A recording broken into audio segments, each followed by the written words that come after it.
O Clamor, com Márcia Martins.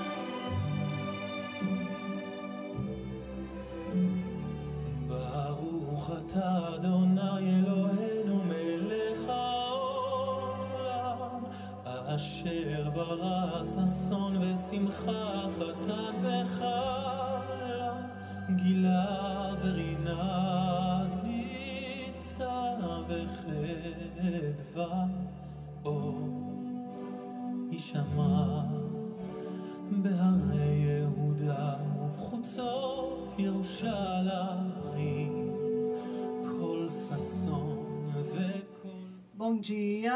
Bom dia, quarta-feira, estamos aqui para a glória de Deus, esse Deus que merece todo o nosso amor, toda a nossa adoração.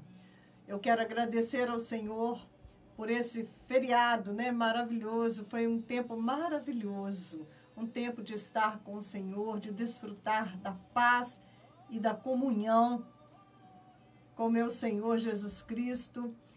E é a bênção maior que nós temos, é a alegria de estar em paz com o nosso Deus e de estar bem, Você está bem consigo mesmo, você está bem em qualquer lugar, fazendo qualquer coisa, porque você está ligada, o teu espírito está ligado no Senhor, em adoração, em louvor. E não tem, feriado capaz de perturbar isso, ainda que seja um feriado tão cheio de violência e pecado como o carnaval, não é? Nós estamos aí na graça do Senhor e eu sei que você esteve me acompanhando esses dias, Você que está aí na Rádio Impacto, sintonizado, glória a Deus. Eu sei que você também não se deixou contaminar, não é? E assim nós podemos usufruir esses dias de descanso na presença do Senhor.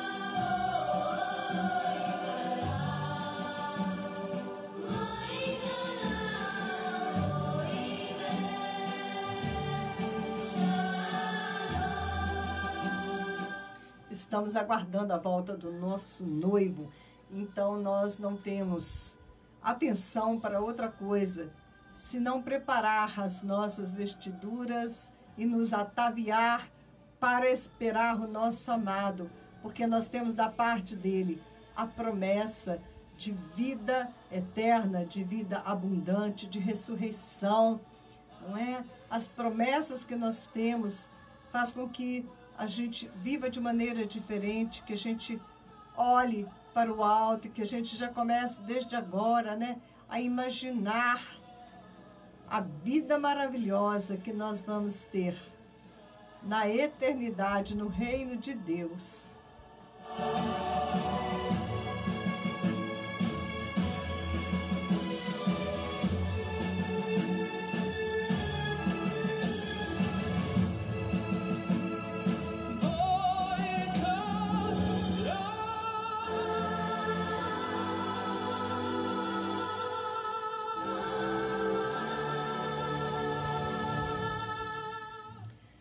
E ocorreu agora, a cena de Estevão sendo apedrejado. E a palavra diz ali em Atos que ele levantou os seus olhos aos céus e viu Jesus se colocando de pé para recebê-lo, ao lado do Deus Todo-Poderoso. Veja bem, Estevão, ele estava recebendo pedradas. Ele estava sendo apedrejado, mas os olhos dele estavam voltados para o alto, para o reino de Deus, estavam voltados para Jesus, estavam voltados para o Senhor. Veja bem, aqui embaixo, nessa dimensão, havia uma multidão furiosa lançando pedras contra ele. E ele não estava nem sentindo aquelas pedradas, porque ele estava tão focado na glória de Deus ali se manifestando, não é? Diz que o rosto dele parecia com um rosto de anjo, e ele, né, falou, eu estou vendo, né, eu estou vendo o Senhor. E eles ficaram ainda mais furiosos contra ele. E porque ele estava vendo a glória de Jesus, ele estava vendo os céus abertos para recebê-lo, ele pôde falar, Pai, perdoa, eles não sabem o que fazem, Senhor, não impute a eles esta culpa, porque eles estão loucos, eles estão endemoniados, não é? E ele estava assim, tão cheio da graça de Deus, que ele não estava sentindo nenhum medo, ele não estava sentindo nenhuma raiva. A única coisa que ele conseguiu fazer foi abençoar aquelas pessoas. Uma hora que deveria ser uma hora de terror para Estevão, foi uma hora gloriosa, foi uma hora tremenda, né? Ele havia pregado, ele contou ali toda a história do povo, pregou, não é?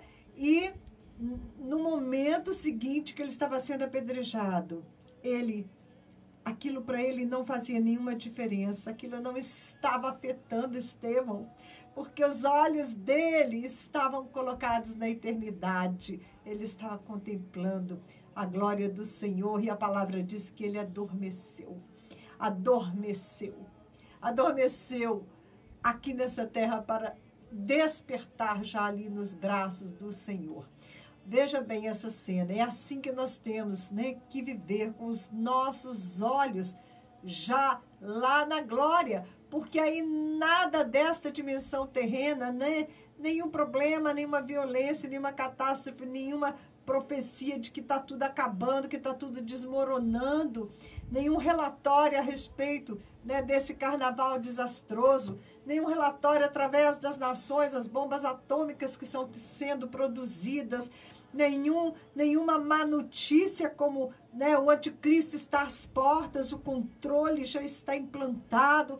Nada dessas más notícias podem nos abalar, podem nos entristecer, se nós estivermos com os nossos olhos, né, em Cristo Jesus. Assim estava Estevão, pedras atingindo, né? Ele foi morto a pedradas. Olha que dor terrível, uma pedrada em você.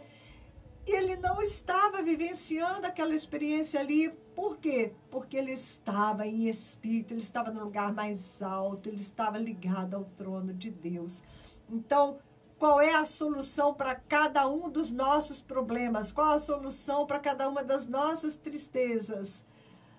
Qual a solução para tudo isso que nós estamos vivendo? Algumas pessoas aí deprimidas, com medo. A solução é você fazer como Estevão. Olha para o alto. Veja que Jesus já se colocou de pé para vir buscar a sua noiva, para vir buscar a sua igreja. E quando nós colocamos, né, os olhos na glória, na grandeza de Deus, todas as outras coisas desta terra se tornam pequeninas, se tornam como que um nada. Amém? Bom dia, Agostinho Ferraz. E é isso, é dessa maneira que nós temos que viver nesses dias. Logo depois ali da morte de Estevão, se desencadeou uma grande perseguição contra os cristãos. Paulo estava ali assistindo, colaborando no seu apedrejamento, e graças à bênção de Estevão, né, porque Estevão liderou perdão e abençoou aquelas pessoas ali, Deus pôde, né, pegar o apóstolo Paulo e fazer dele o pregador das boas novas aos gentios. Até então, só os judeus tinham, né, a revelação de Jeová, do Deus verdadeiro. Mas agora, o mistério que estava oculto desde o princípio de todos os tempos, que estava oculto em Cristo na eternidade.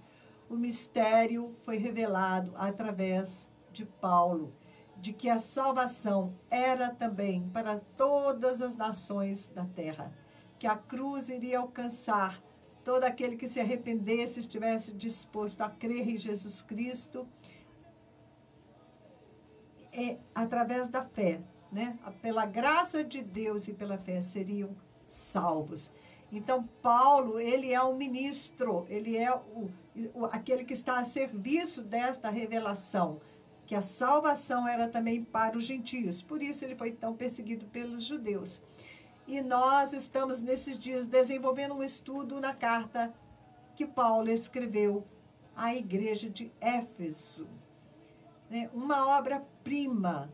Se você lê a carta aos Efésios e relê, cada vez que você lê, o Senhor, ele te mostra um pouquinho mais, te dá um pouquinho mais de entendimento. E é o que mais nós precisamos, de entender a palavra de Deus. Precisamos da revelação de Jesus Cristo para que os nossos olhos, cada dia mais, fiquem pregados nele, não se desviem dele, porque ele já venceu por nós. Amém?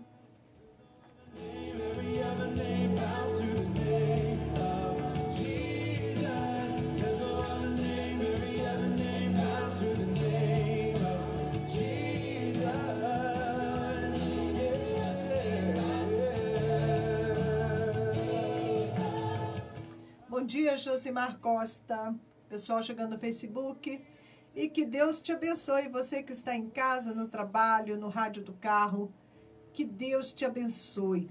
Nós temos aí, que orar, pedindo ao Senhor que limpe agora os céus do Brasil. Que passe uma vassoura de fogo limpando o Brasil de toda essa carnalidade, de toda a violência, de todos os espíritos malignos que foram liberados durante esta festa da carne, ok? Hoje é dia, da gente pedir perdão a Deus por esta nação, por tudo aquilo que foi liberado, toda a treva que foi liberada através dos pecados cometidos nesses dias, pedindo ao Senhor, enchendo os céus espirituais sobre o Brasil com as nossas orações, para que a gente não venha sofrer as consequências, de tudo isso que aconteceu nesses dias. Depois eu vou dar uma passada ali com vocês, nem sei se vale a pena, porque é assim, não sei quantos foram esfaqueados, não sei quantos mortos, não sei quantos presos, não sei quantos roubados, não sei quantos feridos. É isso aí, a única coisa que você colhe, através do carnaval.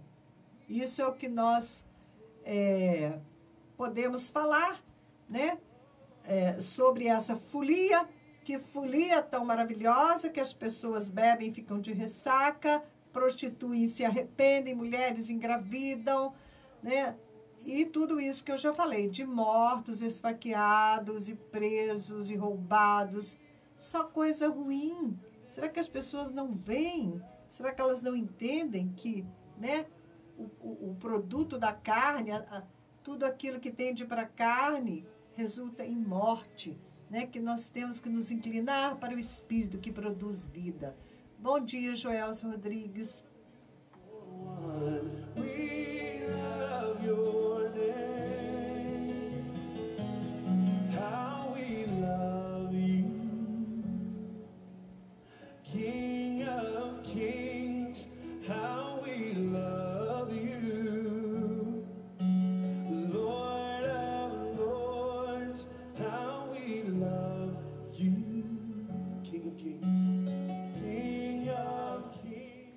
Como nós te amamos, Rei dos Reis, Senhor dos Senhores.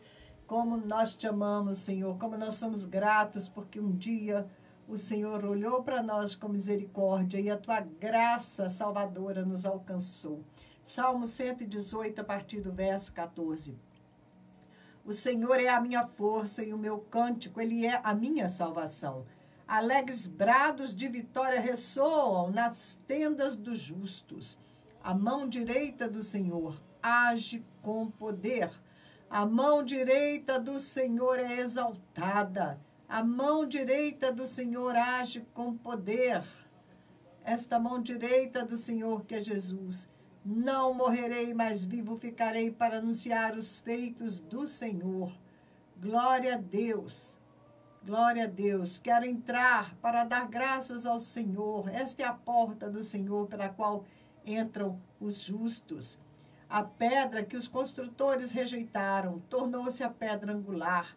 Isso vem do Senhor e é algo maravilhoso para nós. Este é o dia em que o Senhor agiu. Alegremos-nos e exultemos neste dia. Glória a Deus. Bendito é Jesus que vem em nome do Senhor. Nós estamos aguardando por Ele. O Senhor é Deus e Ele fez resplandecer sobre nós a sua luz. Tu és o meu Deus, graças te darei. Ó meu Deus, eu te exaltarei. Dêem graças ao Senhor, porque Ele é bom. O seu amor dura para sempre.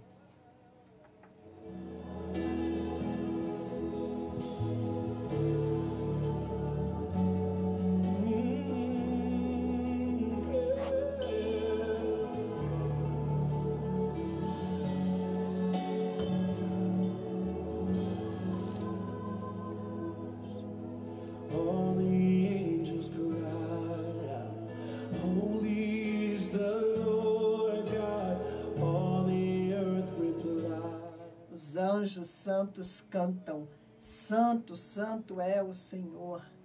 Este Salmo 118 fala, né, de Jesus, que é a pedra angular. Nós temos feito esse estudo ali na carta aos Efésios. E na carta aos Efésios vai falar, né, de Jesus como aquele que é a pedra angular. A pedra angular é uma pedra de canto que corresponderia hoje aos alicerces das casas, dos prédios. A partir dessa pedra que é colocada em ângulo de 90 graus, a partir dali todas as outras pedras vão sendo colocadas. E se esta pedra, né, angular, ela está correta, o edifício vai crescer em segurança, né, sem desabar. E esta pedra angular, né, é comparada a Jesus Cristo. Ele, a partir dele que é a igreja, é edificada. A partir de Jesus Cristo, dos apóstolos e dos profetas, né, que também fazem parte do fundamento da igreja. Amém?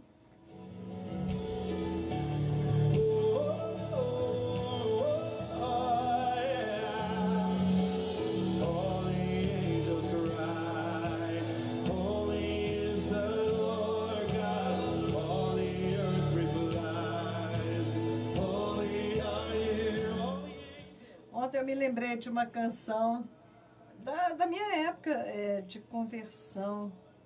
E a letra, né, é uma oração, é tão expressiva.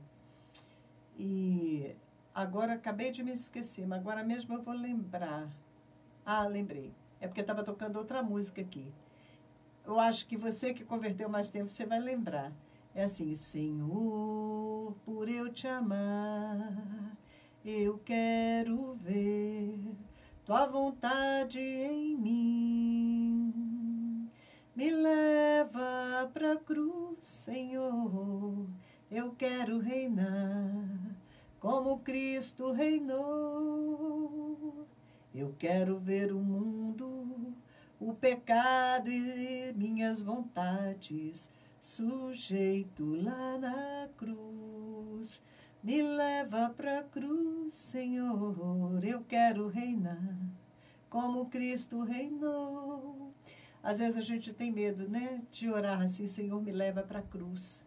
Mas a cruz é o maior instrumento de libertação que existe, porque a cruz, ela circuncida o nosso coração. A cruz é o lugar onde Jesus derrotou todo o mal, todo o pecado, toda a treva, derrotou todo o mal que há no velho homem, derrotou a morte.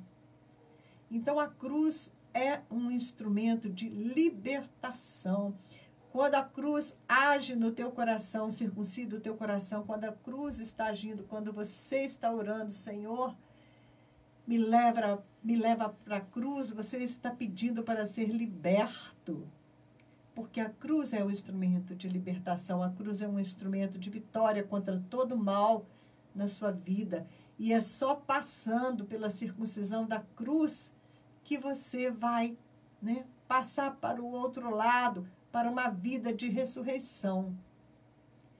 Para uma vida onde você não está mais escravo de você mesmo.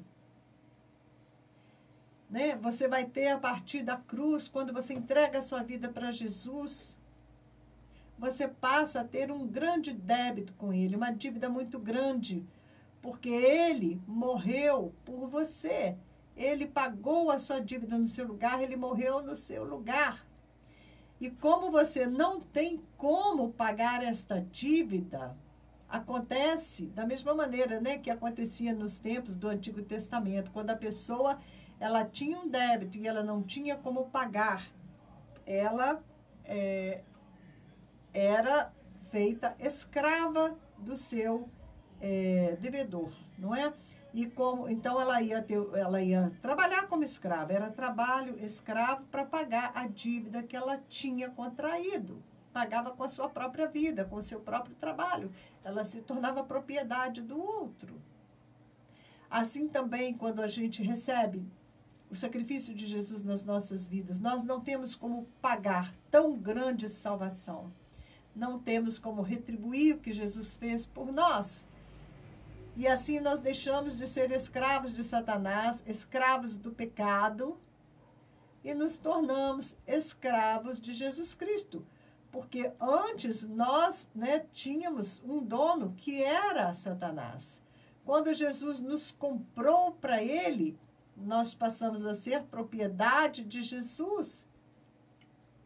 Com uma dívida tão grande que não temos como pagar, então nós nos tornamos escravos de Jesus Cristo. Só que no Antigo Testamento, os escravos, depois de 7 anos de trabalho, eles eram liberados. Né? Você não podia ficar com um judeu manter outro judeu escravo, né, por mais de 7 anos. No 7º ano, esse escravo, então, ele era libertado, né? A dívida dele estava quitada. Só que quando a gente vem para Jesus e nos tornamos propriedade dele, nos tornamos escravos de Jesus Cristo, ele é um Senhor tão maravilhoso, não é? Que a gente pede, eu quero ser um escravo de orelha furada. O escravo de orelha furada, ele nunca mais, né? Ele era uma maneira de dizer, quando ele falava fura minha orelha, que ele gostaria de continuar escravo, ele gostaria de continuar tendo aquele senhor vivendo naquela casa, não é?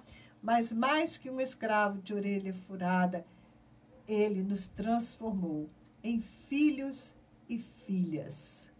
E o filho mora para sempre na casa, né? Mora na casa do Pai e mora para sempre na casa do Pai.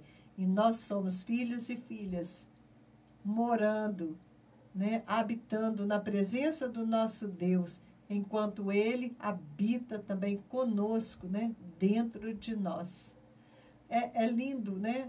A palavra de Deus é maravilhosa, ela é cheia de figuras, ela é cheia de ensinos, né? Então, é bom, né? É bom ser escravo de Cristo, porque Ele pega o escravo e faz dele filho e ainda nos reserva uma herança eterna. Nos tornamos herança do Senhor e Ele a nossa herança. Também vimos isso na carta aos Efésios, mas vamos continuar depois, mais adiante, com a carta dos Efésios, né? Porque nós precisamos terminar esse estudo. Afinal de contas, já são vários dias que nós estamos aí compartilhando.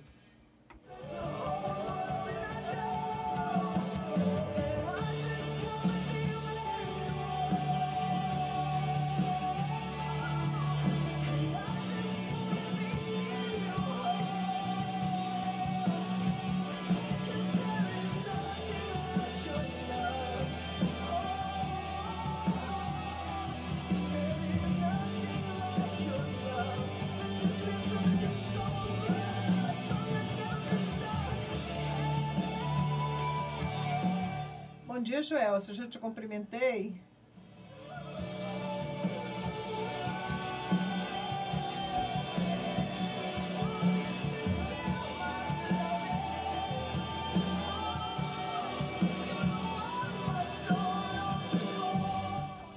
Então, eu quero ir num texto que está em Jeremias 10, Deus e os ídolos, né? Idolatria, fala sobre idolatria.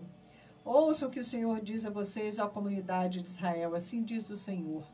Não aprendam as práticas das nações, nem se assustem com os sinais no céu, porque essas outras nações idólatras, né, elas adoravam os seus deuses por medo, né?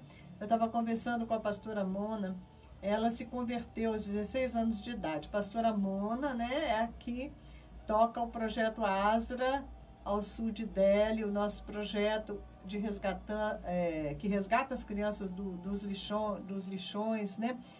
O projeto que nós temos ali com 60 crianças. Nós abrimos escola, então eles estão sendo alfabetizados e salvos, né? Estamos trabalhando com todas essas famílias ali na Índia e eu convido você a fazer parte deste projeto comigo, ok? Se você quer notícias do projeto Asra, que significa esperança, nós estamos elevando mais que esperança, esperança de salvação para as grandes favelas ao sul de Delhi, que eles não conhecem Jesus, nunca ouviram falar. Então, eu estava conversando com ela. Sim, meu WhatsApp para você ter mais informações é 32, tá? De Juiz de Fora, depois 99195-9489. Você pode entrar em contato comigo. Inclusive, eu estou planejando voltar agora em setembro, por mais alguns meses, para estar na Índia e no Nepal. Inclusive, né, se você se lembrar de mim nas suas orações, eu vou ser grata, porque eu estou com esse desafio, né? E nós precisamos também do seu apoio para que a gente consiga ir em frente com o projeto da Escola das Crianças, ok? Então, vamos lá. Então, o que ela estava dizendo para mim? Esses dias, enquanto acontecia aqui no Brasil o Carnaval, lá estava acontecendo mais um festival hindu, né, horroroso, terrível. E eu perguntei para ela, né, quando é que ela tinha se convertido. Ela falou, olha, eu servia estes ídolos, mas graças a Deus que eu servi por pouco tempo, eu me converti aos 16 anos de idade e eu participava, né, da adoração a esses deuses, eu participava com a minha família desses festivais e eles até mesmo sacrificavam animais, né, derramando sangue a esses deuses. E ela hoje, né, olha para tudo isso com verdadeiro horror, pavor de ver essas imagens, tudo aquilo, né? Só um instantinho. Então, ela olha para isso com horror e com muita compaixão do povo na Índia. Por eles, né, como ela já esteve tão cega, ela compreende, né, a cegueira em que eles se encontram. Então, ela tem muita misericórdia do povo dela e ela fica pedindo perdão a Deus, né? Senhor, perdoa. Perdoa, porque realmente eles não sabem o que eles estão fazendo. Bom dia, Vivian, seja bem-vinda. Então, eu falei, realmente, porque uma coisa é um indiano idólatra, é terrível, é escravo do diabo, fazem coisas tremendas, coisas horrorosas para adorar os seus deuses. A outra coisa é um indiano na presença de Jesus, na presença do Senhor. É tão gloriosa essa transformação. A mesma coisa no Nepal, nos lugares, né, onde você vê idolatria tão grande, quando a pessoa vem para Jesus, é algo de muito tremendo. Não é? Aqui vai falar o texto de Jeremias, mas aí já me lembrei da Cassie. A Cassie é a minha filha chinesa. Eu não sei se eu comentei com vocês esses dias que ela voltou a entrar em contato. A Cassie foi salva de uma maneira tão miraculosa, foi algo assim tão tremendo, né? porque eu me lembro, né, que eu estava jejuando, porque era Ramadã, 40 dias de jejum, e os chineses tem muitos chineses muçulmanos, também eles estavam, né, uma multidão de muçulmanos chineses guardando o jejum de Ramadã, todas aquelas cerimônias, e eu também resolvi jejuar, mas eu fui em frente, né, com aquele jejum, e eu lembro que eu entregava o jejum às 4 horas da tarde. O inverno já havia começado e as mesas de ping-pong que funcionavam do lado de fora, porque eu morava assim, quase que dentro da universidade. Então, eu ia jogar ping-pong com aqueles jovens chineses para ter oportunidade, né, alguma oportunidade de pregar o evangelho. E eu sempre ia jogar ping-pong. Eu falei, mas como que vocês fazem, né, no inverno? Aí alguém tinha comentado comigo que havia um complexo esportivo bem lá para trás, onde tinham salas com mesas de ping-pong e eles jogavam então dentro daquelas salas, porque chinês ama jogar ping-pong, não é? E eu sabia dessas salas lá para trás, mas eu não sabia nem como chegava lá, não sabia como ir. E nesse dia eu estava entregando o jejum 4 horas da tarde, quando o Espírito Santo me impulsionou que eu deveria sair, me trocar, sair e jogar ping-pong. E eu não entendi bem aquilo porque já estava um vento frio, uma ventania gelada, começando a escurecer. Como que eu ia me trocar para ir jogar ping-pong? Eu nem sabia encontrar onde é que era aquele lugar. Eu sabia mais ou menos que era lá para o fundo, né? Lá atrás das quadras, dos campos de futebol. Mas, impulsionada pelo Espírito, eu resolvi obedecer. E fui. Aquele vento, não tinha ninguém do lado de fora. E eu vi o campo de futebol e passei bem lá por trás do campo. Tinha um portão enorme, assim, né? Fechado. Eu não sabia como eu ia entrar. E eu bati no portão, mas ninguém atendia. E eu falei, bom, será que é aqui mesmo o lugar? Nisso entrou um casal. Eles, com certeza, né, chamaram alguém lá de dentro no celular, alguém abriu, eles entraram, eu entrei também. Eu entrei e fiquei ali naquele hall de entrada, era um hall de entrada, e à minha esquerda tinha uma porta, e eu resolvi bater naquela porta para pedir informações. Veio alguém, uma moça, abriu a porta, e eu vi que ela estava lá naquele salão, em meio a uma pilha de livros, assentada lá no fundão estudando. Era um salão de reuniões, uma mesa muito grande, muito cheia de cadeiras. E ela tinha vindo, atendeu a porta, né? E falou, pode deixar, eu vou te levar onde é que o pessoal joga ping-pong. E foi comigo, era num corredor adjacente, pertinho, né? Dentro da mesma estrutura. E ela, inclusive, quis jogar ping-pong comigo, mas ela não jogava nada. E eu tive que aguentar ela por um tempo, né? Dando aquelas bolas balão, eu já estava quase desistindo. Falei, ai, meu Deus, era uma bolinha em cima, outra para catar no chão. Até que ela desistiu, né? E ela falou assim, quando você parar de jogar aqui, você pode voltar lá? Eu gostaria de falar com você. E eu falei, oh, glória, né? Me surpreendi com aquilo. E fui, joguei ping-pong lá com quem sabia jogar, com os meninos, e na volta passei, bati lá na porta, né? Aí encontrei novamente lá no fundo da sala, estudando no meio dos livros, entrei para conversar com ela. E ela, então, derramou o seu coração para mim, coisa que chinês não faz, ainda mais eu sendo uma estrangeira, uma desconhecida. E eu falei de Jesus para ela, não é? E ela...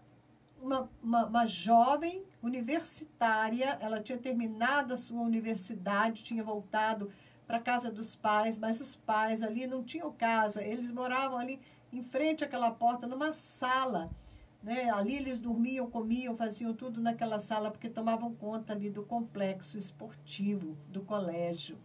E ela estava desesperada, né? Pensando até em dar cabo da vida. E eu preguei de Jesus e ela recebeu Jesus como Senhor da vida dela. E tudo mudou. Tudo mudou na vida dela, né? Depois a mãe dela veio para Jesus. E eu depois vinha saber que no momento em que eu bati naquela porta e ela veio atender, eu estava perguntando aonde era a sala de ping-pong. Ela tinha acabado de falar com Deus no seu desespero. E ela disse, Deus, Se você existe, eu ouvi falar de você, mas se realmente você existe, manda alguém aqui agora para falar comigo. E naquele momento, eu bati naquela porta.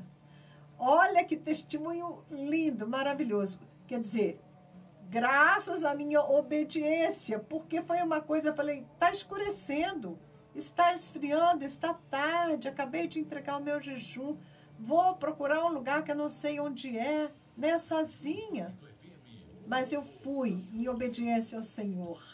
E eu não sabia, né, que eu estava sendo esperada, que o Senhor já tinha preparado, né, me preparado como uma resposta de oração para Cassie. Então, esses dias, ela me ligou e feliz que tinha casado, né, e que o casamento ia ser celebrado em junho, agora em junho, e que ela ia ficar muito contente se eu fosse para o casamento dela. Eu falei, eu também ia ficar muito contente se eu pudesse ir, mas a China é longe, não é? É só mesmo, eu só consigo viajar para as nações quando Deus faz os seus milagres.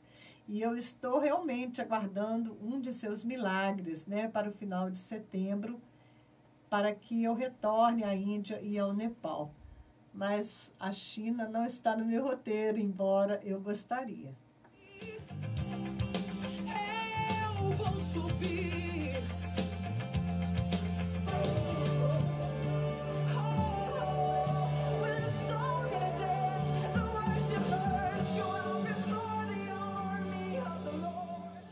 Mas vamos voltando aqui, né?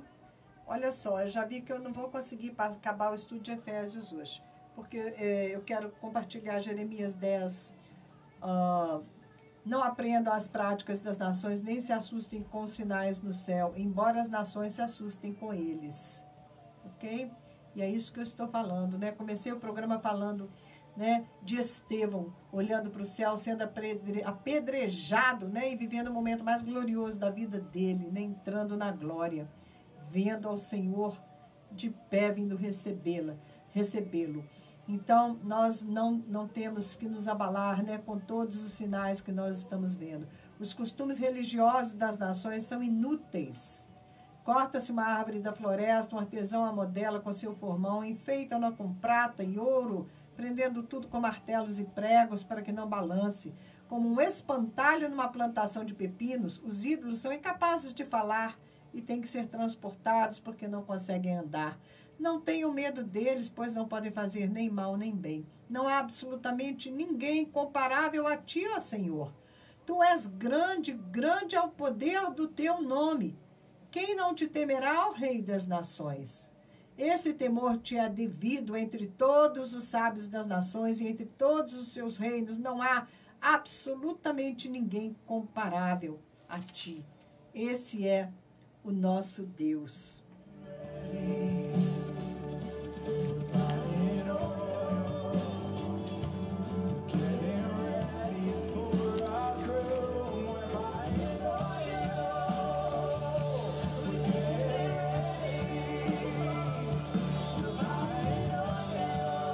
Bom dia, Meire. Bom dia, Carlos Alberto. Bom dia, Flávia. Flávia, eu sei que você deve estar aí, né, ouvindo o programa. Flávia, ela tem um site da Flávia Oliver Store, Instagram, Facebook, Flávia Oliver Store. Ela vende roupas lindas, calçados, tudo, ok? Uma loja virtual.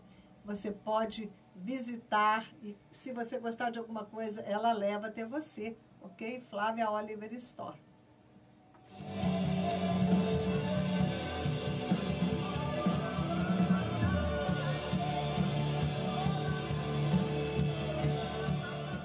Eu quero agradecer aos meus patrocinadores, né? A Juliana Coelho, da Padaria Coelho, a mecânica, Eber Mecânica, do Márcio, ok? Um abraço para Sheila. Sheila, que hoje seja mais um dia de vitória na tua vida.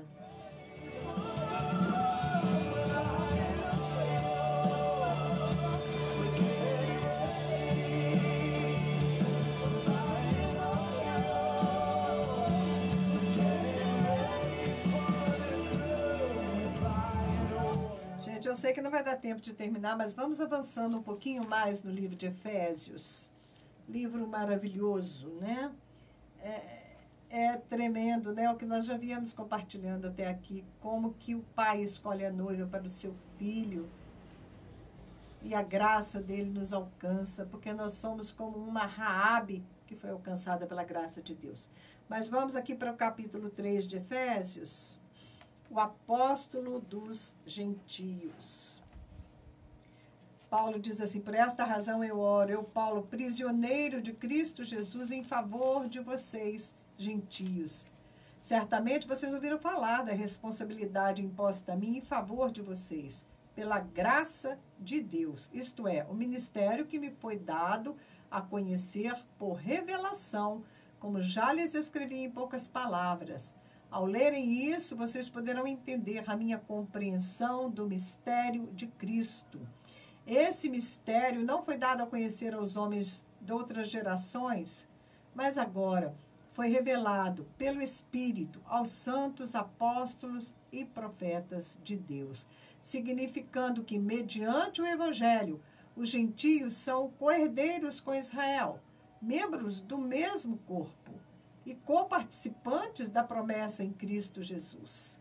Deste Evangelho me tornei ministro pelo dom da graça de Deus a mim concedida, pela operação do seu poder. E ele diz: embora eu seja o menor dos menores de todos os santos, foi-me concedida esta graça de anunciar aos gentios as insondáveis riquezas de Cristo.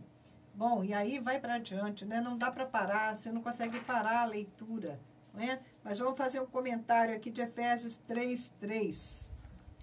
Isto é, o ministério que me foi dado a conhecer por revelação, como já lhes escrevi em poucas palavras. A graça de Deus aos gentios.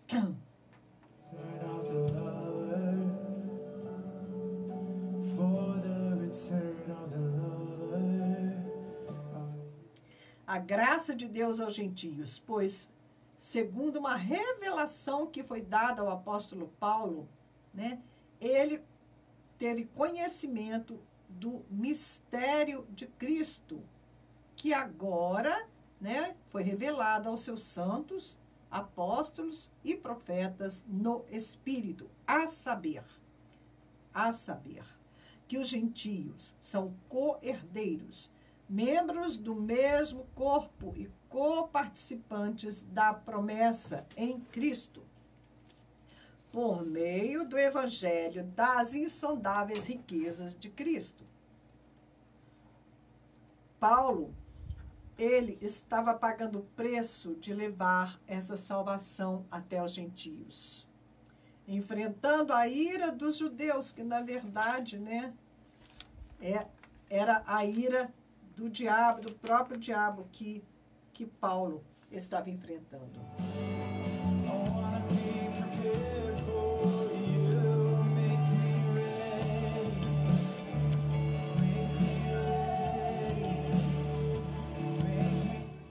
Na carta aos Efésios, você vai ver 10 vezes repetida a palavra graça. Tá? Vocês sabem que Matusalém é o homem que mais viveu. Ele viveu 969 anos. É um exemplo dessa graça de Deus. Por quê? Já havia sido profetizado, esse nome Matusalém é uma profecia, né? Que o dia em que ele morresse, o dilúvio viria. Ok? Está lá em Gênesis 2:17. Porque no dia... Bom, isso não está em Gênesis 2:17, está o seguinte: a sentença de Deus, né? Falando que Adão e Eva não comessem da árvore do bem e do mal, porque no dia em que dela comeres, certamente morrerás. E um dia, para Deus, é 1000 anos. No dia que eles comessem, morreriam, não é? Então, o julgamento de Deus viria. Por isso, Enoque não viveu 1000 anos, porque completaria um dia sem morrer, né? Então, mas ele viveu 969 anos. E isso mostra, né, a graça de Deus. Ele morreu antes de se completar o dia de Deus, mas Deus levou ele a viver, né? Até eu estava ouvindo o pregador Joseph Prince falando sobre isso, muito engraçado, né? Ele falando, quando Matusalém adoecia, todo mundo corria para levar ervas para ele, fazer chá, qualquer coisa, porque Matusalém não podia morrer. O dia que ele morresse, o dilúvio ia vir, o julgamento de Deus ia vir, todos sabiam disso. Então, eles cuidavam muito bem, né? Como ele diz, cuidavam muito bem do Matu, porque o dia que o Matu morresse, ele estava todo mundo encrencado. Só que Matusalém foi vivendo, né? E as pessoas que traziam remédio para ele, que tentavam mantê-lo vivo, todas morreram. E Matusalém continuava vivo, né? Esticando o tempo da graça de Deus. Também tem uma passagem lá em Josué, né? Quando ele está lutando na guerra, o dia em que o sol parou com a oração dele. Foi um dia mais longo de todos, né? E o que Deus fez? O sol não se pôs. O Senhor segurou o sol da justiça para que ele não se pusesse, né? Até que vencido o inimigo fosse e muitos pudessem se salvar. Então, esse é um tipo, né? Assim como Deus segurou o sol no vale de Gibeon e não deixou o sol se pôr, até que Josué derrotasse, né, os inimigos e que então pudessem se salvar, assim também, né, o nosso Deus está segurando o sol da justiça, Jesus Cristo, por mais tempo, para que, né, ele não venha, para dar tempo de mais pessoas se salvarem. Nós estamos no tempo da graça de Deus. Deus está segurando o tempo da graça, está adiando o juízo. Tem uma outra parábola também interessante, que ali tem uma revelação sobre esta graça, né, de Deus. A parábola do samaritano, o samaritano que socorreu, né, o homem que havia sido assaltado, que estava ali caído e ferido. Este homem ferido representa toda a humanidade. O samaritano representa Jesus. E o samaritano recolhe este homem, né, e leva para uma hospedaria e dá 2 denários. 2 denários são correspondentes a 2 dias de trabalho. Tá? E essa hospedaria simboliza a igreja. Então, Jesus falou, quando eu voltar, né, se passar dos 2 denários aí, o que passar, né, do que eu paguei por 2 dias, e um dia para Deus é 2.000 anos, o que passar, né, ele fala, eu vou te compensar, eu vou recompensar. Caso eu demorar a voltar, eu vou te recompensar, mas faça o teu trabalho. Faça o teu trabalho, igreja, de socorrer os feridos, de salvar, né, os que foram vítimas do inimigo. E esse tipo, né, dos 2 dias é muito interessante. Tem muitos textos referindo a isso, né? Nós vemos a graça de Deus na tampa do propiciatório. A Arca da Aliança tinha sobre ela 2 querubins, né, sobre uma tampa de ouro. E essa tampa tinha o nome de propiciatório. Essa tampa, sobre ela era colocado o sangue do sacrifício ali no meio da tampa, porque essa tampa representa Jesus Cristo, aquele que é a propiciação para os nossos pecados. E a tampa dessa arca deixava guardado e escondido o que estava dentro da arca, que era a vara de Arão que floresceu, né, quando todos se rebelaram. Ela era um símbolo daquela rebelião. A tábua dos 10 mandamentos, também simbolizando a rebelião, o pecado do povo que havia sido quebrada, a primeira, né, e Deus teve que fazer a segunda com a lei. A lei está guardada ali dentro, não é? E o maná, né, que também eles se rebelaram pedindo comida, Deus teve que, né, mandou o maná para que eles se alimentassem. Então, todos esses elementos dentro da arca, especialmente a lei, ficou debaixo, né, da tampa da arca, e a tampa da arca fala de Jesus Cristo, ok? A tampa é conhecida com o nome de propiciatório. Jesus é a propiciação pelos nossos pecados. E o sangue de Jesus era aplicado nessa tampa. E aí Deus esquece todas aquelas provas de rebelião do povo que estavam guardadas ali. E entramos, né? Saímos do tempo da lei e entramos no tempo da graça de Deus. E o Senhor vai prolongando esse tempo da graça. E a palavra diz, olha, não diga que ele está demorando, que ele não vem, né? Se Deus está demorando, é para que é o tempo da paciência dele, não é? Porque Deus é longânimo e não quer, né, que as pessoas se percam, mas que muitos venham a se salvar. Então, este capítulo 3 de Efésios vai repetir aqui. 3 vezes repete aqui a palavra graça, ok? Certamente vocês ouviram falar da responsabilidade imposta a mim em favor de vocês pela graça de Deus, né? Pela graça de Deus. Ele fala aqui pela graça pelo menos 3 vezes, só neste pequeno trecho, que ele recebeu graça de Deus para pregar aos gentios, e ele se declara o menor dos santos. Por isso, ele paga o preço com alegria, vendo o seu sofrimento como um privilégio, porque ele que já tinha infligido grande sofrimento e prisões aos cristãos, ele mesmo agora estava sofrendo, né, e sendo preso por ser um cristão. Então, isso era uma forma, assim, até mesmo dele se redimir, né? No versículo 3:13, ele vai dizer, nas minhas tribulações está a vossa glória, né? A gente estava conversando sobre isso, e eu estava conversando com a minha irmã, ela falando assim, nada me tira da cabeça que esse espinho na carne que Paulo fala era, né, essa culpa que ele sentia, né, esse horror dele ter feito o que ele fez com o povo de Deus, né? E de vez em quando o diabo devia vir acusá-lo, né? Ah, você está falando aí, mas você matou, você prendeu, você torturou os cristãos. Então, não sei, né? Há tantas considerações a respeito desse espinho, mas é uma possibilidade, né? E agora ele estava sofrendo por amor a Jesus e ele considerava isso um privilégio. Verso 3:20, aquele que é capaz de fazer infinitamente mais do que tudo o que pedimos ou pensamos, de acordo com o seu poder que atua em nós. A ele seja glória na igreja e em Cristo Jesus, por todas as gerações, para todos sempre. Amém. Então, tudo é feito conforme o seu poder, o poder de Deus que opera em nós.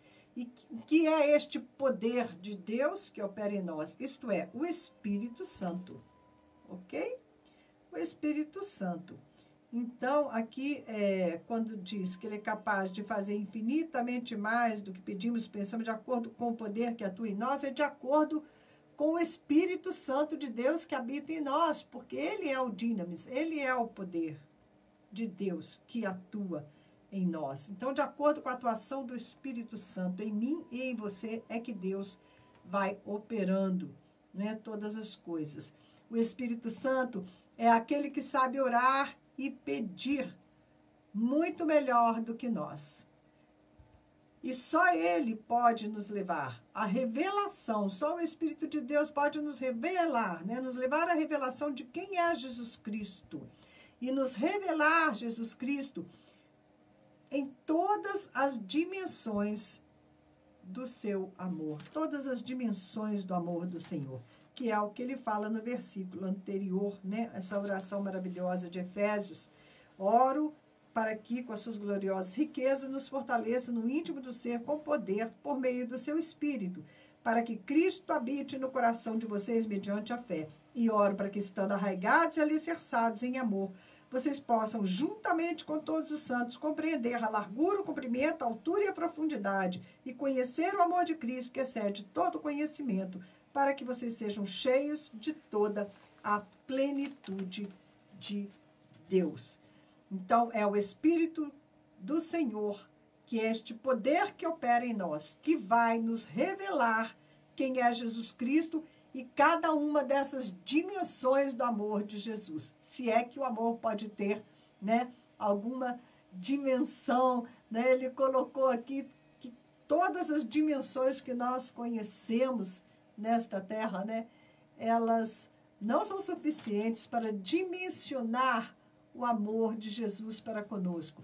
Então, só o Espírito Santo, aquele que, né, nos capacita a orar, só Ele para nos revelar o amor de Jesus Cristo por nós. E esta revelação é o que de mais precioso nós podemos alcançar nesta vida. Porque quando nós entendermos esse grandioso amor que Jesus tem por nós, nós vamos ser gratos e vamos oferecer ao Senhor a adoração em espírito e em verdade, né, que Ele merece receber de nós. Amém, queridos? Nosso tempo aqui, né, terminou. Nós vamos voltar, se Deus quiser, sexta-feira. Ok? Na sexta-feira vamos continuar compartilhando em Efésios. Eu tinha trazido hoje meu iPad até para a gente acessar as notícias, dar uma passada nas notícias que vão aí pelo mundo, mas não foi hoje. Não é? A perseguição aos cristãos está aumentando. Vamos orar pela igreja perseguida. Vamos orar pelo presidente Bolsonaro, pelos ministros, pelo nosso Brasil, que o Senhor tenha misericórdia de nós e que, né, nós possamos aí conquistar através da oração um Brasil diferente para a glória de Deus. Amém? Muito obrigado para todos vocês que estiveram comigo nesta manhã. Deus te abençoe, que a unção do Espírito do Senhor, que a graça de Deus esteja nos envolvendo ao longo de todo este dia. Amém? Fiquem na paz. Paz, querido.